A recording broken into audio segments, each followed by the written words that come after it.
नमस्कार, DV live में आप सभी का बहुत बहुत स्वागत है। मैं हूं आपके साथ अंशिता। आज दिन भर बिहार में बवाल मचा रहा।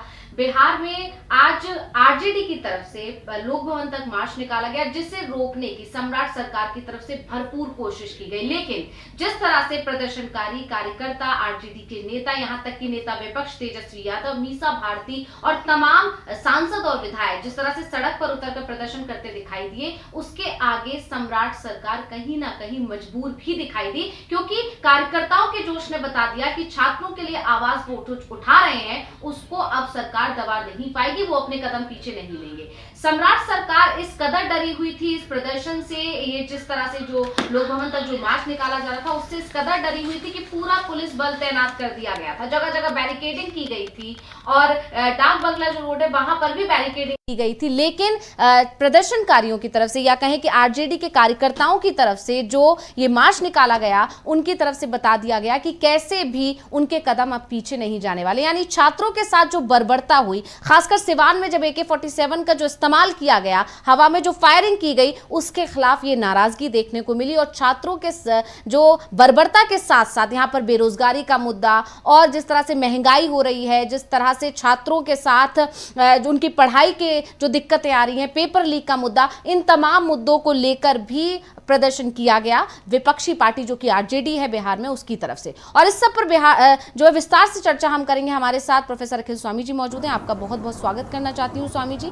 आज जिस तरह से जंतर मंतर पर प्रदर्शन हुआ, उसके बाद से देखा जा रहा है कि देश में अलग अलग हिस्सों में अब प्रदर्शन हो रहे हैं। यूपी से तमाम ऐसी तस्वीरें आ रही हैं जिसमें यह देखा जा रहा है कि जेन जी ही नहीं, जेन अल्फा भी अब सड़क पर उतरकर प्रदर्शन कर रहा है, सरकार के खिलाफ नाराजगी जाहिर कर रहा है। और ये विपक्ष के लिए एक बड़ा मौका है, एक तरह से देखा जा सकता है कि कांग्रेस को भी देखिए लगातार अब वो ये समझ चुका है कि छात्र बहुत ज्यादा नाराज हैं, युवा बहुत ज्यादा नाराज हैं, और ऐसे में छात्रों को अपने साथ लाने का एक अच्छा मौका विपक्ष के हाथ में है, जिसकी कोशिश में कांग्रेस भी लगी हुई है। वहीं दूसरी तरफ आरजेडी की तरफ से भी आज जबरदस्त तरीके से प्रदर्शन किया गया और सम्राट सरकार के लिए मुश्किलें यहां पर खड़ी होती हुई दिखाई दी। क्योंकि एक तरफ आप देखिए, जब दिल्ली में जिस तरह से प्रदर्शन हुआ, इसको लेकर अमित शाह घिरे हुए हैं। सवाल लगातार पूछा जा रहा है कि पैलेट गन का इस्तेमाल किसने करने का आदेश दिया, यानी अमित शाह से वहां सवाल पूछा जा रहा है, क्योंकि गृह मंत्रालय अमित शाह के पास है और दिल्ली पुलिस उनके अंतर्गत आती है। वहीं दूसरी तरफ सम्राट सरकार से और खासकर सम्राट चौधरी से भी यही सवाल किया जा रहा है कि AK-47 का इस्तेमाल करने का आदेश किसने दिया था, और सम्राट चौधरी इसका जवाब दें, और अगर ये आदेश डीएम की तरफ से दिया गया है तो फिर डीएम के खिलाफ कार्रवाई होनी चाहिए। इस तरह की मांग आरजेडी की तरफ से आज की गई। और सड़कों पर जिस तरह से पुलिस का जो रवैया था, या कहें सरकार का जो रवैया था, वो वही था जैसे कि छात्रों के प्रदर्शन को रोकने की कोशिश की गई थी। जब पटना में छात्र प्रदर्शन कर रहे थे, उसी तरह से आज आरजेडी का जो प्रदर्शन था उसे भी रोकने की कोशिश की गई। वाटर कैनन का इस्तेमाल किया गया। खबर यह भी है कि पुलिस और आरजेडी कार्यकर्ताओं के बीच झड़प भी हुई है, तनाव के हालात पैदा हुए। इस सब पर लगातार चर्चा दिन भर छाई रही, लगातार इस पर खबरें आती रही। तो मैं आपके पास आना चाहूंगी अब स्वामी जी, कि किस तरह से अब दिल्ली में अमित शाह, यहां बिहार में सम्राट चौधरी बुरी तरह से घिरे हुए दिखाई दे रहे हैं। यानी एक तरह से कहा जा सकता है कि दिल्ली से लेकर बिहार तक हर जगह बीजेपी सरकार अभी मुश्किलों में फंसी हुई दिखाई दे रही है। क्या कहेंगे आप? देखिए, असली मुश्किल यह है कि भारतीय जनता पार्टी ने खुद ही घिरने का फैसला कर लिया, वरना ये इतनी बड़ी समस्या नहीं थी जितनी बड़ी समस्या भारतीय जनता पार्टी के अकर्मण्यता से और गलत निर्णय की वजह से खुद गिर गई। अब आप सोचिए, जो बच्चों की डिमांड थी बड़ी सही डिमांड थी, भाई इसमें इतना ज्यादा बखेड़ा खड़े करने की जरूरत क्या थी। कहते कि यहाँ पेपर लीक हुए, एनटीए चेयरमैन को हम वो करते हैं, एनटीए को बर्खास्त करते हैं, जैसे झारखंड सरकार ने किया। भाई झारखंड सरकार ने सारी मांगे मान ली। अगर सारी मांगे मान लेते, एक व्यक्ति को निछावर कर देने में जी। अगर वो जोशी साहब थे, वहां के चेयरमैन एनटीए के, और धर्मेंद्र प्रधान थे, इनको अगर इस्तीफा दिला देते तो इतनी ज्यादा समस्या आज की तारीख में आती क्या भारतीय जनता पार्टी के साथ? अरे कर देते सरेंडर। कई बार आपको रणनीति के तहत लोगों को सेक्रीफाइस करना पड़ता है। आप देखते हैं शतरंज के खेल में कभी कभी आपको प्यादों को खोना पड़ता है अपनी क्वीन को बचाने के लिए, तो वो आपको करना चाहिए था, वो आपने नहीं किया। अच्छा, उसके बाद भी गलती पे गलती किए चले जा रहे हैं। अगर मान लीजिए इस्तीफा नहीं था और एनटीए को भंग आपने नहीं किया, तो 20 तारीख को ये सारे कांड करने की क्या आवश्यकता थी? जबकि आपको पता था कि चाइल्ड साइकोलॉजी और जो बच्चों की साइकोलॉजी होती है वो डिफरेंट टाइप की होती है, वो हमारी आपके जैसी नहीं होती है। जो 18-19 साल के बच्चे हैं वो रेबेलियन होते हैं, जन्मजात रेबेलियन होते हैं। जैसे जैसे उम्र बढ़ती है उनका रेबेलियनपन जो है वो कम होता जाता है। लेकिन इसीलिए दुनिया में जितनी भी क्रांतियां हुई हैं वो युवाओं ने किया, वो भी आप नहीं समझ पाए। अच्छा, उसके बाद फिर कोटा के अंदर आपने जबरियन बवाल मचा दिया, फिर आपने प्रयागराज के अंदर बवाल मचा दिया, अब आपने पुणे के अंदर जबरदस्ती जबरदस्ती जबरदस्ती आपने वहां क्रिएट कर दिया कि साहब हम परमिशन नहीं देंगे और ये लगा देंगे और धारा फलानी लगा देंगे, 4 आदमी ज्यादा इकट्ठे नहीं हो सकते। अरे भैया, रक्षाबंधन तो 28 तारीख को है, 22 तारीख को राहुल गांधी आ रहे हैं, आपने 10 दिन के लिए नियम लागू कर दिया। जैसे पूरे हिंदुस्तान के अंदर सबसे ज्यादा अशांत एरिया अगर कोई है तो पुणे का, महाराष्ट्र का पुणे है। देवेंद्र फडणवीस खुद स्वीकार कर रहे हैं मेरे प्रदेश की कानून व्यवस्था इतनी ज्यादा खराब हो गई है। अब आप बताइए 22 तारीख को क्या होगा, जरा कल्पना कीजिए क्या हो सकता है। भाई ये बात तो पक्की है, राहुल गांधी जाएंगे, बिल्कुल। राहुल गांधी तो मेंबर ऑफ पार्लियामेंट है। अच्छा, उनके साथ ये भी बात पक्की है कि महाराष्ट्र के जितने वर्कर्स हैं, उनकी बेटियां हैं, उनकी पत्नियां हैं, वो सब आएंगी। भाई 4-5 हजार आदमी तो मिनिमम कांग्रेस का ही होगा। अब अगर मान लीजिए 5,000 आदमी मिनिमम, बेयर मिनिमम आ गया, आपने तो अपने ऑप्शन बंद कर लिए, भारतीय जनता पार्टी ने अपने ऑप्शन बंद कर लिए। अब क्या करेंगे आप? राहुल गांधी को गिरफ्तार करेंगे, 4-5 हजार लोगों को गिरफ्तार करेंगे। अगर गिरफ्तार करेंगे तो आग और ज्यादा भड़क जाएगी। भाई बच्चे कहेंगे कि राहुल गांधी तो केवल लड़कियों से संवाद करने जा रहे थे, भाई बात करने जा रहे थे, कोई वो पॉलिटिकल बात भी नहीं कर रहे थे, तो उसमें आपने क्यों गिरफ्तार किया? अच्छा, पूरे हिंदुस्तान के अंदर उसके प्रोटेस्ट होने शुरू हो जाएंगे और भारतीय जनता पार्टी को नुकसान होगा। अगर आप अरेस्ट नहीं करेंगे तो क्या होगा? भाई ये सबको पता है कि अगर वहां 50-60 हजार लड़कियां पहुंची, जिसकी आशा है, कल मेरी एक महाराष्ट्र के बड़े जानकार व्यक्ति से बात हो रही थी, वो कम से कम 1 लाख आदमी पहुंचेगा, क्योंकि महाराष्ट्र जो है बेसिकली कांग्रेस कल्चर का एक स्टेट है। अच्छा, वहां 1 लाख बच्चियां पहुंच गई, तो आप ये बताइए बच्चों में लाठीचार्ज कराएंगे क्या? भाई अभी तक तो ये था कि जंतर मंतर में लड़के भी थे, लड़कियां भी थी, लेकिन बुरा लोगों ने ज्यादा माना जब लड़कियों के साथ गड़बड़ हुआ जी। भाई देखिए, लड़के तो मारपीट करते रहते हैं, पिटने और पीटने की उनको आदत होती है, लड़कियों के साथ तो ऐसी चीज नहीं होती ना। तो आप क्या करेंगे वहां पे पुणे के अंदर? लड़कियों को पीटेंगे क्या? अगर पीटेंगे तो भी आपका नुकसान होगा, नहीं पीटेंगे तो भी नुकसान होगा। भाई 3 ही तो ऑप्शन है। पहला ऑप्शन है मीटिंग ना होने दें, राहुल गांधी को और बच्चों को गिरफ्तार कर लें, उसमें भी भारतीय जनता पार्टी का नुकसान है। अगर वहां लाठीचार्ज करके लड़कियों को पीटेंगे तो भी आपका नुकसान है, नहीं पीटेंगे और 1 लाख बच्चियां पहुंच गई और राहुल गांधी का कार्यक्रम हो गया तो भी आपका नुकसान है। तो आपके पास बचने का रास्ता कौन सा है? तीनों में आपका ऑप्शन, और भारतीय कांग्रेस को तीनों ऑप्शन में फायदा है। बिल्कुल भाई, अगर राहुल गांधी को अरेस्ट कर लिया, मानी बात है कि वहां पे फिर एक प्रतिक्रिया होगी उसकी, और राहुल गांधी को मीटिंग करने दिया तो भी कांग्रेस को फायदा होगा, वहां जाके लाठीचार्ज कर दिया तो भी मानी बात है कि जब भारतीय जनता पार्टी को नुकसान होगा तो गेनर कौन होगा? कोई ना कोई तो गेनर होगा। तो हर तरह से इन्होंने अपने को घेर लिया है, हर तरफ से। अब अपने मूर्खता पे मूर्खता किए चले जा रहे हैं। तो भारतीय जनता पार्टी घिरी इसलिए है कि इन्होंने जो अपने को चाणक्य कहते थे, इन्होंने अब पार्लियामेंट में आ जाते, बोल देते सच। अब जब तक आप सच नहीं बोलेंगे तब तक सच की ललक रहेगी लोगों में, लोग सच जानना चाहेंगे, और सच तो आपको बताना पड़ेगा, आज नहीं बताना पड़ेगा, 6 महीने के बाद बताना पड़ेगा। अच्छा, फिर आपने राम जन्मभूमि में जो चंदा चोरी हुई, उसमें भी एसआईटी ने अनिल मिश्रा को और चंपत राय बंसल को और गोपाल राव को दोष मुक्त कर दिया। अरे किसके गले से बात उतरेगी भाई? भाई लालू प्रसाद यादव को चारा चोरी का दोषी क्यों माना था? अरे वो चारा लेके जा रहे थे क्या स्कूटर मोटरसाइकिल पे? चारा तो ले जा रहे थे स्कूटर मोटरसाइकिल वाले जो नीचे वाले थे, और आप जानते हैं चीफ मिनिस्टर के और नीचे वालों के बीच में 50 कड़ियां होती हैं, डीएम होता है, कमिश्नर होता है, deputy secretary, joint secretary, special secretary, दुनिया भर की फाइल चलती हैं। वहां तो चीफ मिनिस्टर दोषी, और यहाँ पे गोपाल राव और अनिल मिश्रा और चंपत राय बंसल दोषी नहीं, सबसे नीचे वाले दोषी। ये गले से उतरेगी क्या किसी की बात? तो हर तरफ फंसे हुए हैं, बच्चों से फंसे हुए हैं, चंदा चोरी में फंसे हुए हैं, फिर इसके बाद गलती पे गलती किए चले जा रहे हैं, स्पष्टीकरण दे नहीं रहे, गलती मान नहीं रहे, कहीं झूठ। एक मंत्री बोल रहा है पैलेट गन नहीं चली, कोई कहता है पैलेट गन चली, कोई कहता है 10 घायल हुए, कोई कहता है गलती से चली, कोई फलाना। बड़े एक स्वर। अच्छा, किरेन रिजिजू के अलावा अमित शाह साहब और मोदी जी को बचाने के लिए कोई खड़ा ही नहीं हो रहा, एक मंत्री नहीं खड़ा हो रहा। बिल्कुल, इसका माने मंत्रियों ने भी सोच लिया हम अपनी पूंछ काहे जलाएं, अब जो फंस रहा है वो फंसे, वो जाने, उसका काम जाने। केवल इन किरेन रिजिजू जो हैं वो आके वहां लगे हुए हैं। तो देखिए सीधी सी बात यह है कि भारतीय जनता पार्टी ने अपना नुकसान खुद किया है, रणनीतिक फेल्योर है। और जो लोग इनको चाणक्य कहते थे उनको चाणक्य नीति आती नहीं है। भारतीय जनता पार्टी ने, they are bundle of blunders.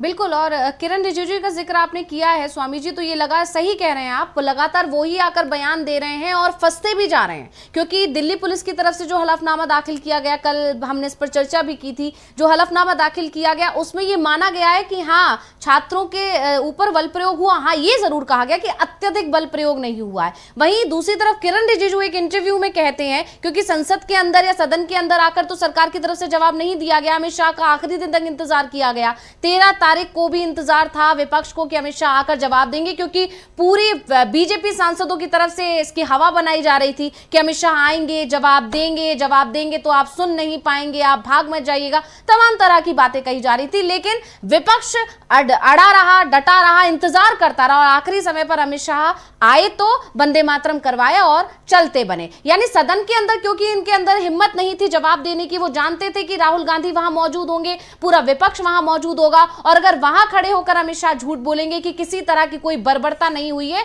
तो विपक्ष इस पर घेर लेगा। विपक्ष के सामने आकर झूठ नहीं बोल सकते, इसलिए एक इंटरव्यू दिया गया किरण रिजिजू की तरफ से और उसमें कह दिया गया कोई बल प्रयोग नहीं हुआ। उल्टा ये और कहा गया कि दिल्ली पुलिस का तो शुक्रिया अदा करना चाहिए कि कोई एक जान नहीं गई। किस तरह का यह बयान किरण रिजिजू की तरफ से दिया गया था। वहीं दूसरी तरफ दिल्ली पुलिस हलफनामे में कह रही है कि हां बल प्रयोग हुआ है। यहीं पर दो अलग अलग तरह के बयान आ गए। यानी दिल्ली पुलिस ने ही अपने हलफनामे के जरिए फंसा दिया सरकार को।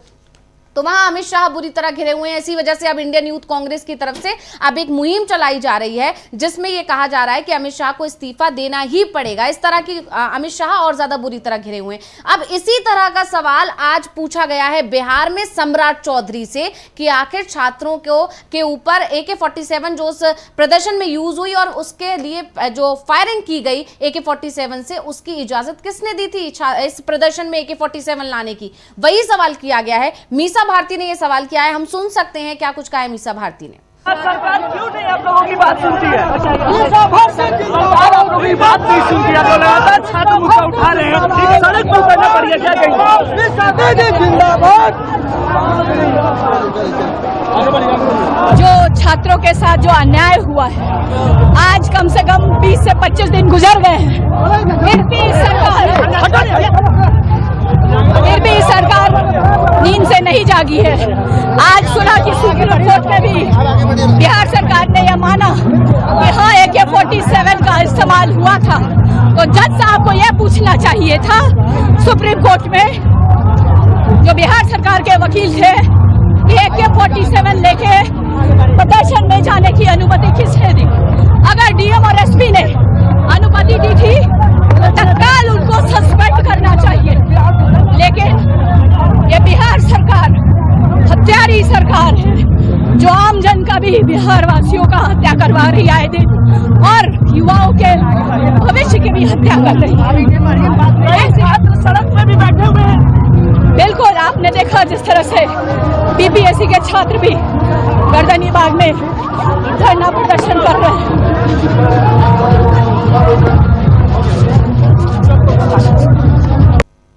तो मीसा भारती को भी हम सुन रहे थे, उन्होंने साफ यही कहा है कि जब बताया गया बिहार पुलिस की तरफ से कि AK-47 का इस्तेमाल हुआ है प्रदर्शन के दौरान, तो फिर अदालत की तरफ से सवाल क्यों नहीं किया गया कि किसके आदेश पर हुआ, और अगर इसमें SP और DM ने ये आदेश दिया तो किसके आधार पर दिया। इसमें भी सम्राट चौधरी घिरते हुए दिखाई दे रहे हैं। बिल्कुल उसी तरह का सवाल जैसा कि अमित शाह से पूछा जा रहा है कि दिल्ली पुलिस ने अगर कोई एक्शन लिया, यानी पैलेट गन का इस्तेमाल किया, लाठी डंडे बरसाए, आंसू गैस का इस्तेमाल किया, तो किसके आदेश पर हुआ। पैलेट गन को लेकर जो है बुरी तरह से यहां पर गिरी हुई है, वहां पर मोदी सरकार गिरी हुई है, अमित शाह पर सवाल पूछे जा रहे हैं। वहीं दूसरी तरफ अब सम्राट चौधरी भी गिरे हुए दिखाई दे रहे हैं AK-47 के इस्तेमाल को लेकर, और पूरी तरह से RJD की तरफ से इस मुद्दे को उठाया जा रहा है। जो प्रदर्शन आज हुआ, इसमें विपक्ष के नेता तेजस्वी यादव भी मौजूद थे, उन्हें हिरासत में लेकर इस पूरे प्रदर्शन को रोकने की कोशिश की गई थी। वाटर कैनन का इस्तेमाल भी किया गया। जो भी वहां पर RJD के कार्यकर्ता थे, नेता थे, सांसद से, पूरा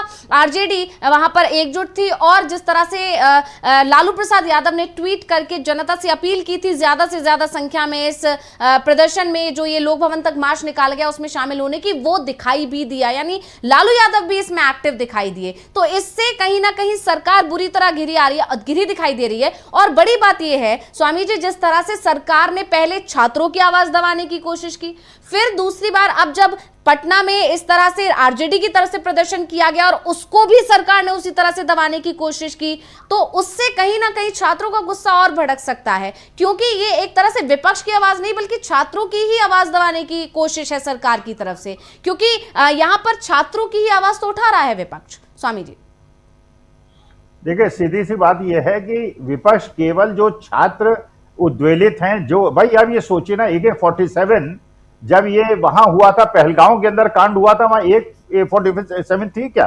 वहां कोई पुलिसकर्मी था क्या? वहां आर्मी वाला था क्या? AK-47 थी क्या? वहां क्यों नहीं थी? वहां तो हमारे 26 जवानों की, पर्यटकों की हत्या हो गई। पुलवामा के अंदर हमारे पूरे जवानों की, 40 जवानों की हत्या हो गई, कोई AK-47 नहीं चली। वो RDX लेके घूमते रहे 350 kg 10 दिन तक, जो सतपाल मलिक कहते थे, घूमते रहे, किसी ने इंटरसेप्ट नहीं किया, वहां AK-47 नहीं चली। आपके जो यहाँ पे आप देख रहे हैं किस प्रकार से अरुणाचल के अंदर चीन के लोग घुसे चले आ रहे हैं, जैसी सूचना मिल रही है, और हमारे देश के लोग निहत्थे उनको रोकने का प्रयास कर रहे हैं, वहां AK-47 नहीं चल रही है। और अपने देश के बच्चों में जो शांतिपूर्वक आंदोलन कर रहे हैं उन पे आपकी AK-47 चल रही है। अरे चीन के सामने क्यों नहीं AK-47 चलती भाई?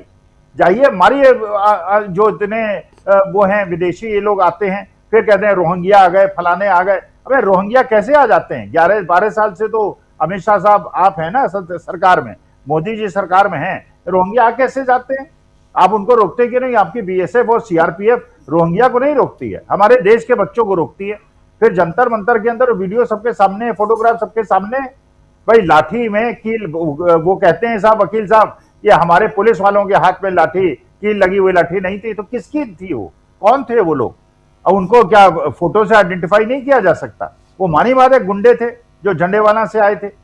अच्छा, वो जो 2 लड़के बैठे हुए थे डंडा लेके, बिल्कुल पीला कपड़ा बांध के अपने गले में गुंडों की तरह, अब सुना है उनकी गाजियाबाद में पिटाई हो गई। मैं सोशल मीडिया के हिसाब से बता रहा हूँ, मेरे को नहीं पता, तथ्य नहीं बता रहा हूँ, लेकिन ये पता चला है उनकी तोड़ाई हो गई। भाई देखिए, सीधी सी बात है, ये बच्चे जो पिटे हैं और बच्चे जो पीटे गए हैं वो हमारे ही घर के बच्चे तो हैं।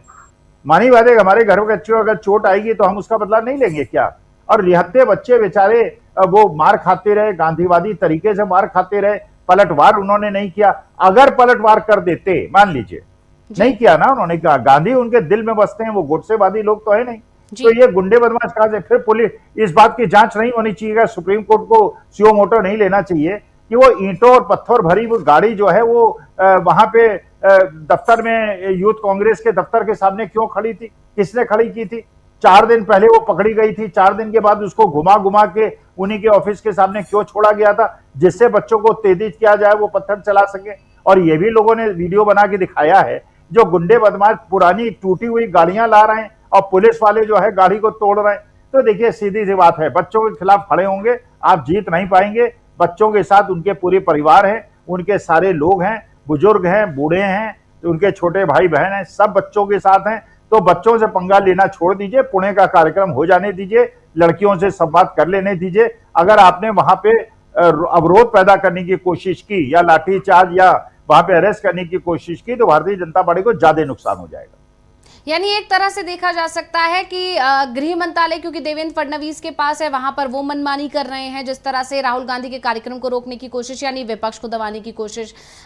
यहां पर दिल्ली में क्योंकि पूरा कंट्रोल अमित शाह के पास है, गृह मंत्रालय उनके पास है, इसलिए वहां पर छात्रों की और विपक्ष की आवाज को दबाने की कोशिश की गई। इसी तरह से सम्राट चौधरी के पास भी गृह मंत्रालय है, तो बिहार में उनकी तरफ से भी विपक्ष की आवाज को दबाने की कोशिश की गई। यानी बीजेपी, क्योंकि यहां पर बिहार और महाराष्ट्र की बात यहां पर ज्यादा जरूरी इसलिए हो जाती है क्योंकि गठबंधन की सरकार है और गठबंधन में बीजेपी ने अपने पास ही गृह मंत्रालय रखा हुआ है। इस पर अलग विवाद चलता रहा है। वहां पर शिंदे चाहते थे महाराष्ट्र में गृह मंत्रालय उन्हें मिले और इधर जेडीयू चाहता था गृह मंत्रालय उसे मिले, लेकिन नहीं दिया गया। बीजेपी क्या इसीलिए अपने पास गृह मंत्रालय रखती है, यानी जब भी विपक्ष किसी अच्छे मुद्दे पर या किसी बड़े मुद्दे पर जिसमें जनता के साथ खड़ा होना चाहिए उस पर आवाज उठाए, या छात्र या कोई और भी आवाज उठाएगा, तो बीजेपी सरकार की तरफ से इस तरह तरह का रवैया अपनाया जाएगा। क्या कहेंगे आप स्वामी जी? भाई देखिए, सीधी सी बात है, ये जितना ज्यादा दमन करेंगे, जितना ज्यादा बच्चों के साथ, किसानों के साथ आपने कर लिया, चलिए किसान तो बुजुर्ग थे, बड़े थे, उनके अंदर तो ठीक है, लेकिन आज की तारीख में बच्चों के साथ पूरा देश है और होना चाहिए। अच्छा, मुद्दे भी आज के तारीख में अब ये हिंदू मुसलमान तो कर नहीं पा रहे। जैसे आज मैं एक इंटरव्यू ले रहा था एक समाजवादी पार्टी के प्रवक्ता का लखनऊ में, वो बताते हैं इस बार विधानसभा के अंदर भारतीय जनता पार्टी ने जय श्री राम के नारे नहीं लगाए। तो उन्हें पता है जहां जय श्री राम का नारा लगेगा वहां पे राम मंदिर के अंदर चंदा चोरी की बात हो जाएगी। और ये बात बिल्कुल पक्की है कि आज के तारीख में इस बार मुद्दा कोई नहीं है। एक तो चंदा चोरी बहुत ज्यादा आज के तारीख में जनता के बीच में है, और मुद्दे हो गए हैं आज के तारीख में, ये हिंदू मुसलमान नहीं कर पा रहे, ये मुसलमानों के आगे गाली गलौज करते हैं, उसको कोई सुनता नहीं है, उसको कोई एंटरटेन नहीं करता है, क्योंकि देश की 50% पॉपुलेशन ऐसी है जो 30 ईयर्स के नीचे है, और उसको चाहिए रोजगार, उसको चाहिए शिक्षा। और ये भी दिखाई पड़ रहा है किस प्रकार के स्कूल अब लोगों ने जुगाड़ ढूंढ लिया है, पत्रकारों ने भी जुगाड़ ढूंढ लिया है, जो बताया राजस्थान गवर्नमेंट ने कि साहब स्कूल के अंदर प्रवेश नहीं कर सकते, प्रिंसिपल की परमिशन लेके आइए।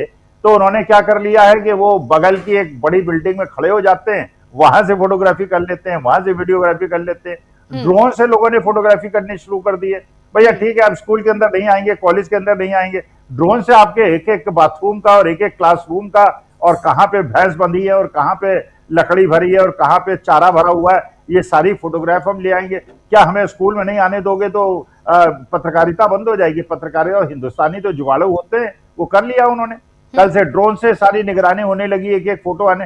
अरे यार सीधी सी बात है यार, तुम अगर पूरे हिंदुस्तान के अंदर भारतीय जनता पार्टी के 5 स्तरीय 5 स्टार ऑफिसेज बना सकते हो, आरएसएस के 5 स्टार ऑफिसेज पूरे हिंदुस्तान के अंदर बना सकते हो, तो भैया तुम ये स्कूल की बिल्डिंग क्यों नहीं बना सकते जी? हर स्कूल की बिल्डिंग को अच्छा कर दो, उनका टॉयलेट कर दो, उनका स्कूल प्ले ग्राउंड कर दो, बच्चों के लिए खेल का सुविधाएं उपलब्ध करा दो, क्लासरूम के अंदर टीचर आए, वो तनख्वाह तो लेते हैं, तनख्वाह लेते हैं तो पढ़ाने क्यों नहीं आते हैं?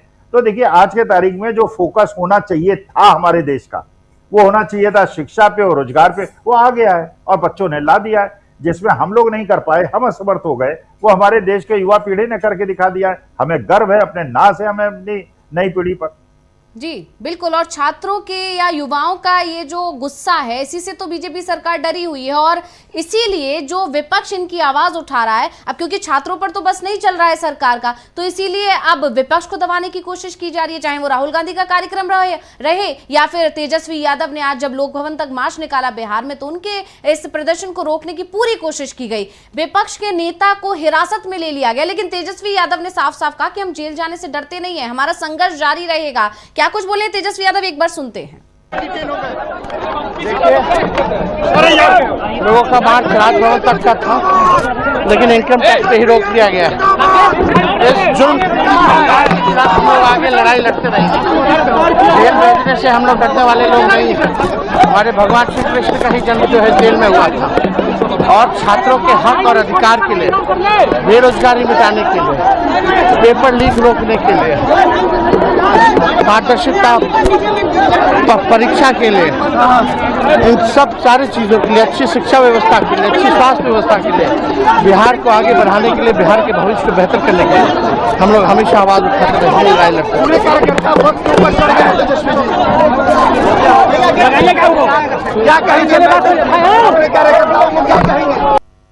तो तेजस्वी यादव को जब हिरासत में लिया गया, उसके बाद उन्होंने कहा ये जो संघर्ष है वो चलता रहेगा, क्योंकि ये बिहार के भविष्य के लिए, छात्रों के लिए है, बेरोजगारी के खिलाफ है, जिस तरह से पेपर लीक हो रहे हैं उसके खिलाफ है, ये सारे मुद्दों पर वो इसी तरह से सरकार से सवाल पूछते रहेंगे। लेकिन स्वामी जी, यहाँ पर सम्राट चौधरी की बात होना बहुत ज्यादा जरूरी है, क्योंकि आप देखिए जब से वो कुर्सी पर बैठे हैं तब से एक के बाद एक मामले उनके खिलाफ ही उठते चले जा रहे हैं। भरत तिवारी मामले में बुरी तरह से घिरे, उसके बाद जब बांकीपुर उपचुनाव हुआ और उपचुनाव के जो नतीजे आए उसमें भी वो फेल होते हुए दिखाई दिए, और अब जिस तरह से AK-47 वाला जो ये मामला आ गया, क्योंकि आज जब बिहार में प्रदर्शन जब चल रहा था, ये लोक भवन तक जो मार्च निकाला गया आरजेडी कार्यकर्ताओं की तरफ से, उसमें AK-47 को मॉडल के साथ वहां पे लोग भी मौजूद रहे, और उन्होंने दिखा, मतलब एक तरह से वो प्रदर्शन करने का तरीका था जो वहां पर आरजेडी के कार्यकर्ता थे। तो सम्राट चौधरी इसमें भी फंसते हुए दिखाई दे रहे हैं।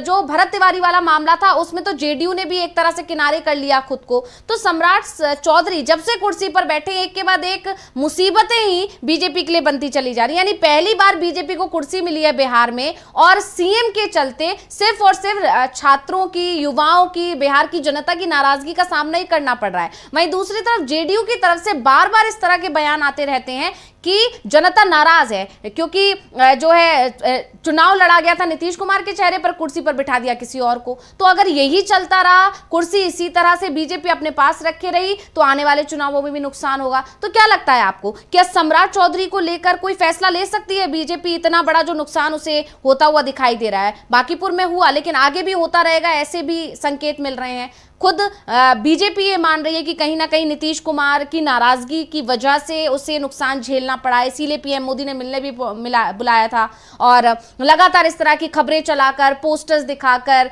या तस्वीरें साझा करके ये दिखाने की कोशिश की जा रही है कि गठबंधन एकजुट है। क्या लगता है आपको इसको लेकर? भाई देखिए, सवाल यह है, सम्राट चौधरी हो या कोई दूसरे हो, आज के तारीख में भारतीय जनता पार्टी जो है वो यूथ के बीच में एक हेटेड पार्टी है, लोग उसको पसंद नहीं कर रहे हैं। आपने देखा आज से 3 महीने पहले बंगाल के अंदर इलेक्शन हुआ, भारतीय जनता पार्टी जीत गई, उसके बाद कैसा वहां पे आतंक मचा, अभिषेक बनर्जी पे अटैक हुआ, पत्थर फेंका गया, अंडे फेंके गए, महुआ मोइत्रा पे फेंके गए। आज वहां पे कलकत्ता बार एसोसिएशन का इलेक्शन हुआ, 25 में से 15 सीटें टीएमसी जीती है, 5 सीटें भारतीय जनता पार्टी जीती है, 3 सीटें कांग्रेस जीती है, 2 सीटें लेफ्ट जीता है। अब सोचिए 3 महीने के अंदर परिवर्तन हो गया। और आप जानते हैं एडवोकेट जो है, बार एसोसिएशन जो है वो लड़ने लोगों का, भाई वकीलों का वो है, पढ़े लिखे लोग होते हैं, इंटर पॉलिटिकल साइंस वाले थोड़ी होते हैं वहां पे। बिल्कुल, वहां पे अगर इतना बड़ा रद्दोबदल हो गया, इसका मतलब ये है धारा बदल गई। अच्छा, दिल्ली बार एसोसिएशन में क्या हुआ आप देखिए, वहां पे जो राय साहब बने हैं उसके प्रेसिडेंट, उनको करीब 850 वोट मिले, और जो भारतीय जनता पार्टी के प्रवक्ता एक भाटिया साहब हैं वो चौथे नंबर पे आए, चौथे नंबर पे। भाई वरना ये होता अगर भारतीय जनता पार्टी की हवा होती, भाई वकील भी भारतीय जनता पार्टी में बहुत सारे हुआ करते थे आज से 3-4 साल पहले तक। 80% वकील आपने कन्हैया कुमार की कोर्ट के अंदर पिटाई होते हुए देखी थी, लेकिन आज के तारीख में वो चौथे नंबर पे आ रहे हैं। और यही कलकत्ता बार एसोसिएशन में भारतीय जनता पार्टी 5 सीटों पे सिमट गई 20%, और वहां 70% सीटें जो है ममता बनर्जी ले गई। इसका मतलब यह है कि हवा बदल गई। अब सम्राट चौधरी हो या कोई हो, जब तक आप बच्चों के साथ न्याय नहीं करेंगे, जब तक शिक्षा और रोजगार की बात नहीं करेंगे, सम्राट चौधरी को बिठा लीजिए, फलाने चौधरी को बिठा लीजिए, ढकाने चौधरी को बिठा दीजिए, कुछ होने वाला नहीं है। हमारे देश के मुद्दे जो होने चाहिए थे वापस लौट आए हैं। हमारे देश के बच्चों को अच्छी शिक्षा दीजिए, टीचर्स को बाध्य कीजिए कि वो क्लास में जाके पढ़ाएं, वहां पे इंफ्रास्ट्रक्चर बढ़िया हो, और उसके बाद बच्चों के लिए रोजगार की व्यवस्था कराइए। वरना आपकी जो ये 13,000 करोड़ के हवाई जहाज में घूमते हैं और 14 करोड़ की गाड़ी में घूमते हैं, ये बहुत दिन चलने वाला नहीं है। अब आपको जो है बच्चों के प्रश्नों का जवाब देना पड़ेगा। बिल्कुल, और स्कूलों की हालत तो इतनी खराब है, आपने देखा ही होगा जो मिड डे मील का मामला आज पूरे दिन सुर्खियों में छाया रहा, नमक की जगह पर सर्फ खिला दिया गया बच्चों को। तो ये लगातार देखा ही जा रहा है कि किस तरह से हालात से बदतर होते चले जा रहे हैं। शिक्षा व्यवस्था खराब है, बेरोजगारी इतनी चरम पर है, छात्रों को मिल कुछ नहीं रहा है इस सरकार से, और जब वो अपनी नाराजगी जाहिर करते हैं तो बदले में उन्हें लाठी डंडे और पैलेट गन का इस्तेमाल करके उनको डरा दिया दबाया जाता है। और जब उनके साथ विपक्ष आकर खड़ा होता है तो उसके साथ क्या सलूक किया जाता है ये भी दिखाई दे रहा है, चाहे वो शांतिपूर्ण प्रदर्शन हो या फिर किसी मंच पर जाकर सिर्फ छात्रों की गूंज कोई कार्यक्रम ही क्यों ना हो। राहुल गांधी का कार्यक्रम या फिर तेजस्वी यादव ने जिस तरह से यहां पर अपना प्रदर्शन, अपनी नाराजगी जो जाहिर की, सरकार से सवाल पूछे, हर तरह से सरकार सिर्फ और सिर्फ आवाज दबाने की कोशिश कर रही है। स्वामी जी भाई देखिए, सीधी भारतीय जनता पार्टी के पास केवल एक मुद्दा था पिछले 12 साल से जी, जो इन्होंने पिछले 30 साल में पकाया था, वो था हिंदू मुसलमान, मुसलमानों के प्रति द्वेष, और हिंदुओं को यह बताना कि तुम्हारा हिंदू राष्ट्र बना देंगे और सारी दुनिया की समस्याओं का कारण जो है मुसलमान है। बाबर ने ऐसा किया, इब्राहिम लोदी ने ऐसा किया, फलाने ने, टीपू सुल्तान ने ऐसा किया। देखिए आज के तारीख में ये मुद्दे खत्म हो गए हैं, इनकी हिम्मत नहीं पड़ रही है हिंदू मुसलमान करने की। अब इनको लौट के आना पड़ेगा हमारे देश के बच्चों के भविष्य के बारे में, उनकी शिक्षा व्यवस्था, जो बाबा साहब भीमराव अम्बेडकर ने कहा था, इन्हें शिक्षा नामक शेरनी का दूध पिलाना पड़ेगा जिससे ये शेर बने, और इनको रोजगार भी देना पड़ेगा, क्योंकि बच्चे अगर बेरोजगार होते हैं तो उनके माँ बाप और उनके घर के बड़े बुजुर्ग भी परेशान होते हैं, उनका भी सोशल स्टेटस गिरता है। आज के तारीख में ये हिंदू मुसलमान जो इनका मेन मुद्दा था जिसपे ये चुनाव लड़ते थे वो खत्म हो गया है, और चंदा चोरी के बाद तो उल्टा इनके सिर पे पड़ गया है। तो अब इनको बच्चों के मुद्दे पे अगर ये वापस आ जाए, बच्चों से माफी मांग ले, अमित शाह इस्तीफा दे दें, मोदी जी इस्तीफा दे दें, और उसके बाद रोजगार सृजन पे बात की जाए, जो सरकारी पद खाली पड़े हैं उन्हें भरा जाए। अगर बच्चों की आकांक्षाओं को पूरा न करेंगे तो ये भूल जाएं, इनकी राजनीति अब खत्म हो चुकी है। बिल्कुल, और लगातार देखिए हर जगह पर सिर्फ चाहे वो योगी सरकार हो, वहां पर जेन जी और जेन अल्फा लगातार अपनी नाराजगी जाहिर कर रहे हैं। हर दूसरे दिन किसी ना किसी स्कूल के बच्चे प्रदर्शन करते दिखाई दे रहे हैं, हाथों में तख्तियां हैं, बता रहे हैं स्कूलों में टीचर्स नहीं है, पंखे नहीं लगे हैं, बैठने की जगह नहीं है। तो हर बच्चे से लेकर चाहे वो नीट पेपर में बैठने वाला बच्चा है, युवा क्यों ना हो, छात्र, हर कोई नाराज है इस सरकार से। और प्रदर्शन के नाम पर जब प्रदर्शन करके अपनी बात रखने की कोशिश है तो सिर्फ और सिर्फ सरकार की तरफ से उसे दबाने की कोशिश की जा रही है। और इसी के चलते अमित शाह तो घिरे हुए हैं ही कि पैलेट गन का इस्तेमाल करने का आदेश किसने दिया। दिल्ली पुलिस की तरफ से हलफनामा दे दिया गया है कि हाँ बल जो है इस्तेमाल हुआ। ये जरूर कहा गया कि अत्यधिक नहीं हुआ, लेकिन बल तो इस्तेमाल हुआ, ये मान लिया है। और अब ऐसे में सवाल बिल्कुल गहराएगा ये अमित शाह पर कि ये बल जो इस्तेमाल हुआ वो किसके आदेश पर हुआ, क्योंकि कहीं ना कहीं एक बारी ऑर्डर्स का इंतजार तो किया ही जाता है। स्वामी जी क्या कहेंगे आप? नहीं, अत्यधिक बल और कम बल ये कोई इसकी डिग्री को नापने का कोई थर्मामीटर नहीं। बिल्कुल, सुप्रीम कोर्ट ने भी कहा है कि बहानेबाजी नहीं चलेगी।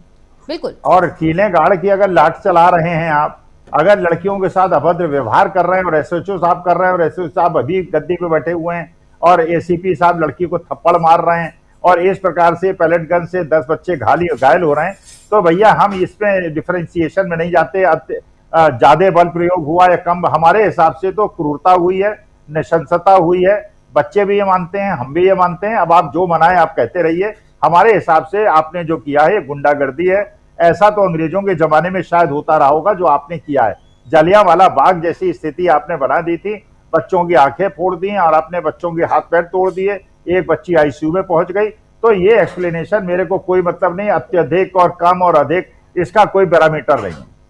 बिल्कुल, और राहुल गांधी ने वही कहा है कि झूठ मत बोलिए, क्योंकि जिन युवाओं के ऊपर लाठी डंडे बरसाए गए और आप इतना बड़ा झूठ बोल रहे हैं, किरण रिजिजू के बयान पर उनकी तरफ से कहा गया है, तो ये जिन छात्रों के लिए आप बोल रहे हैं वो ना तो अंधे हैं और उनकी याददाश्त भी बहुत ज्यादा मजबूत है, मतलब उन्हें याद रहेगा सब कुछ। आप झूठ बोलने से पहले ये सोचिए कि आप छात्रों के बारे में ये बात करने वाले हैं। तो राहुल गांधी ने साफ साफ चेतावनी दे दी है कि छात्र वैसे ही गुस्से में, और आप जिस तरह से झूठ बोल रहे हैं उससे उनका गुस्सा और ज्यादा भड़कने वाला है। तो बहुत बहुत धन्यवाद स्वामी जी ये तमाम जानकारी हमारे दर्शकों को देने के लिए, और बहुत बहुत धन्यवाद मेरे तमाम दर्शकों का इस कार्यक्रम में बने रहने के लिए। लेकिन फिलहाल जो तस्वीरें आ रही हैं, जो खबरें आ रही हैं, उस तरह से हर जगह बीजेपी सरकार सवालों में घिरी हुई है। जो सवाल अमित शाह से केंद्र में पूछे जा रहे हैं वही सवाल अब राज्य में भी बीजेपी सरकारों से पूछे जा रहे हैं। छात्र हर जगह नाराज हैं, विपक्ष सरकार पर हमलावर है। देखने सब पर निगाहें अब टिकी हुई हैं कि बीजेपी सरकार इन मुसीबतों से बच पाएगी या इसका अंजाम बहुत बुरा होगा। तो बहुत बहुत धन्यवाद, मुझे दीजिए इजाजत, नमस्कार।